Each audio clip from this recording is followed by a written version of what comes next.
આઝાદીના 60 વર્ષ પછી પણ આ દેશમાં નથી અપાયું. સામાન્ય માનવીની જિંદગીમાં બદલ આવે એના માટેની ગુજરાતે મથામણ આપી.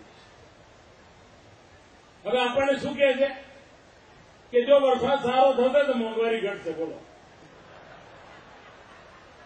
હવે મને સમજાવો ભાઈ, આ વરસાદ સારો થાય તો ગેસના બાટલાની મોંઘવારી કેવી રીતે ઘટે? આ ગેસ ખેતરમાં પાકે છે. ના, ગેસ ખેતરમાં પાકે છે. હવે મને આ દિલ્હીના નેતાઓ બોલે છે, દિલ્હીમાં નેતાઓ ભાષણ કરે છે વરસાદ આવશે મોંઘવારી ઘટશે. ભાઈઓ બહેનો, જે પ્રકારની પરિસ્થિતિ પેદા કરી છે આ લોકો, એના કારણે સામાન્ય માનવીનું જીવન દુષ્કર થઈ ગયું છે. કોઈ સમસ્યાનો સમાધાન નહીં કરવાનો. તમે વિચાર કરો, આ ઓવરબ્રિજ બે બાજુ મ્યુનિસિપાલિટીએ રોડ બનાવી દીધો. આ પાટા ઉપર જેટલું નાખવાનું હતું એમાં એમણે 6 મહિના બગાડ્યા. બોલો, એમના પેટમાં દુખી જશે પણ ખબર નથી પડતી. આ બ્રિજ 6 મહિના પહેલા ઉદ્ઘાટન કરી શક્યા હોય, પણ એમને વાંચવું પડે. ગુજરાતમાં થાય છે ને વચ્ચે કે ફાળત મારો. ભાઈઓ બહેનો, એક ગુજરાત સાથે જાણે દુશ્મનાવટ કરી હોય એવું વાતાવરણ દિલ્હીએ બનાવી દીધું છે. અને વાર તહેવારે અમારા પ્રદીપસિંહ હમણાં નારાજગી વ્યક્ત કરી કે કાલે અહીંયા અરે સાહેબ અભિનંદન આપવા જોઈએ કે આ રાજ્યના મુખ્યમંત્રીના સ્વાગત માટે કોંગ્રેસના મિત્રોએ ઝંડા ફરકાવે છે.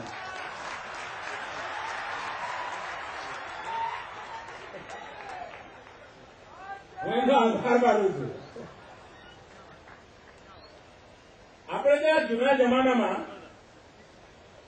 આ બાજુના વિસ્તારમાં વધારે વાટકી વ્યવહાર ચાલતો. વાટકી વ્યવહાર, આ વાટકી વ્યવહાર કેવો હોય કે ભાઈ એક ઘરે મહેમાન આવ્યા હોય અને ચોખા ના હોય તો બાજુના ઘરે જાય વાટકી ભરી ચોખા આપે.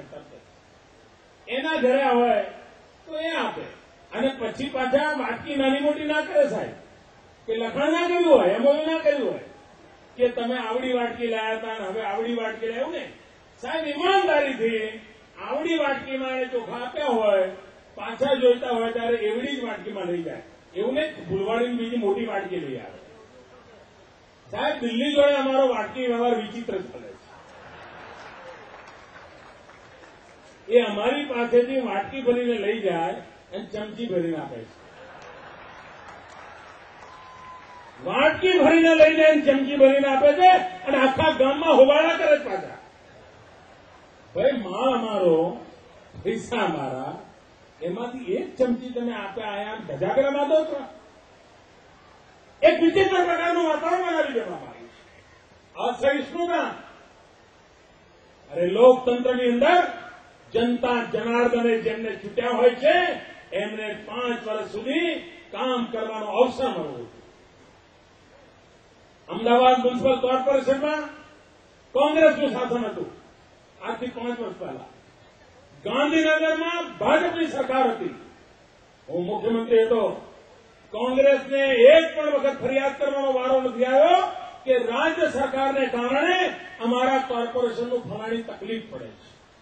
અરે ભાઈ, અમદાવાદની જનતાની તકલીફ એ ગાંધીનગરની પણ જવાબદારી છે અને અમદાવાદમાં વહીવટ કરતા હોય એમની પણ જવાબદારી. એમાં રાજકીય આંતરડામાં હોય પણ હું કમનસીબે મિત્રો, અને હું ખૂબ આક્રોશપૂર્વક કહેવા માંગુ છું અને દિલ્હીની સલ્તનત કાન ખોલીને સાંભળી લે. તમે જેવા હથકંડા અપનાવો અપનાવી લો. સમય આવે હું તમને તમારી ભાષામાં જવાબ આપીશ.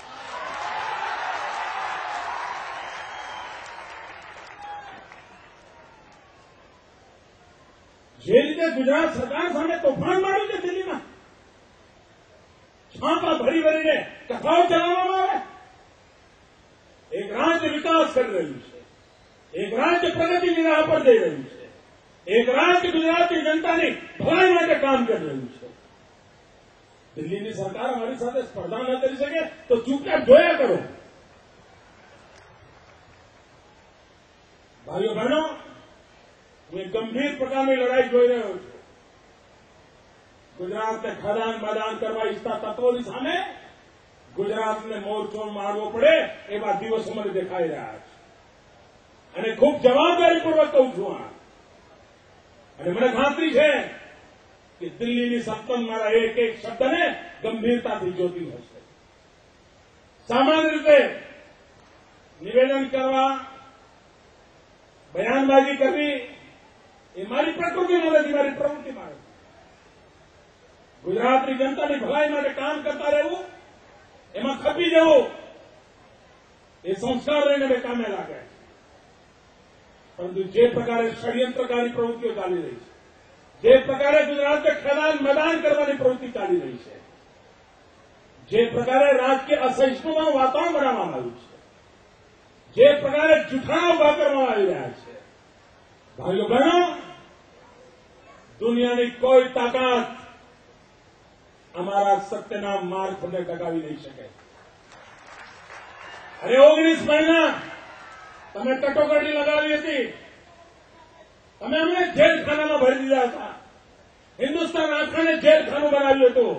તેમ છતાંય અમે ક્યારેય ઝૂક્યા નહોતા અને તમને સત્તા પર ઉખાડીને ફેંકી દીધા હતા. એવી આ જનતા જનાર. સબૂર કરો દિલ્હીના શહેનશાહ, સબૂર કરો. ગુજરાત તમારી આ પ્રકારની પ્રવૃત્તિઓને બરાબર ઓળખે છે. ભાઈઓ બહેનો, ખૂબ જવાબદારીપૂર્વક અને જાણી જોઈને જાહેરમાં દિલ્હીની સરકારને લલકારું છું. તમને ખબર છે કે અમે એવા ખોટા રસ્તા અપનાવીને આ ગુજરાતના જાહેર જીવનને તબાહ કરવાનો રસ્તો અપનાવ્યો છે. અને ત્યારે એમને પણ ખબર હોવી જોઈએ કે અમે અન્યાયને ચૂપચાપ સહન કરવાનું મહાત્મા ગાંધી અમને શીખવાડ્યું નથી. અન્યાયને અમે સહન કરવાના નથી. અમે દેશ માટે મરનારા, દેશ માટે જીવનારા લોકો છીએ. આ દેશનું ભલું થાય એમાં યોગદાન આપનારું આ રાજ્ય છે. ક્યારે દિલ્હી દરવાજા પાસે ભીખનો કટોરો લઈને ભારેલા અમે લોકો નથી. અમે દિલ્હીને આપનારા લોકો છીએ. પરંતુ જે પ્રકારની અસહિષ્ણુતાનું વાતાવરણ બનાવવામાં આવ્યું છે, અને 5-50 દિવસ મીડિયાની અંદર તમે હોબાળા કરી શકશો, ગુજરાતની જનતાના દિલમાં તમે જગ્યા નહીં મેળવી શકો.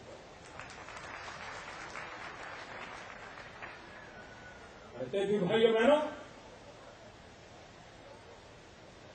ગુજરાતના સન્માનને માટે, ગુજરાત પર વાર તહેવારે થતા અન્યાયની સામે લડવા માટેનો સમય મને ખૂબ નિકટ દેખાઈ રહ્યો છે.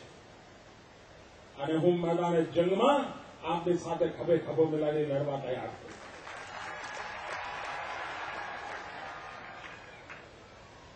ભાઈઓ બહેનો, આ રાજ્યનો વિકાસ, આ શહેરનો વિકાસ, માળખાકીય સુવિધા ઉત્તમ બને, અનેક પ્રકારના ઉદ્યોગ ધંધા આવે, કૃષિનો વિકાસ થાય, સેવા ક્ષેત્ર સબળ થાય, એવા એક સર્વાંગીણ વિકાસના મંત્રને લઈને આપણે કામે લાગ્યા છીએ. અને મને ખાતરી છે કે ગુજરાત પ્રગતિની, વિકાસની નવી ઊંચાઈઓને પાર કરશે. કર્ણાવતીના સૌ મિત્રોને અનેક અનેક અભિનંદન આપું છું, ખૂબ ખૂબ શુભકામનાઓ આપું છું. જય જય ગરવી ગુજરાત, જય જય સ્વર્ણિમ ગુજરાત.